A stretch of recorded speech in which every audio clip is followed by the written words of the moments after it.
नमस्कार, आप देख रहे हैं राष्ट्रीय जगत विजन न्यूज। मैं हूं आपके साथ वीना। राजधानी रायपुर के तेली बांधा थाना क्षेत्र अंतर्गत विधायक कॉलोनी के पीछे हाउसिंग बोर्ड कॉलोनी पर मारपीट की घटना हुई थी। इस घटना का वीडियो सोशल मीडिया पर वायरल हो गया। वायरल वीडियो के आधार पर पुलिस ने त्वरित कार्रवाई की और सभी आरोपियों को धर दबोचा।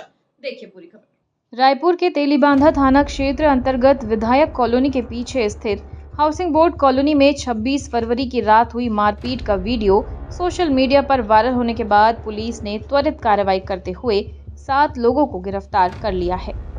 पुलिस से मिली जानकारी के अनुसार मारपीट की घटना केटरिंग का काम करने वाले 2 पक्षों के बीच लेन-देन के विवाद को लेकर हुआ।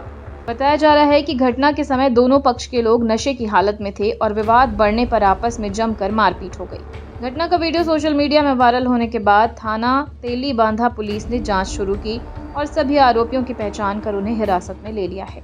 सभी आरोपी केटरिंग के कार्य से जुड़े बताए जा रहे हैं। पुलिस ने बताया कि मामले में आगे की वैधानिक कार्रवाई की जा रही है। और इसी के साथ फिलहाल खबरों में इतना ही। अपडेटेड रहने के लिए हमारे चैनल को सब्सक्राइब कर लीजिए।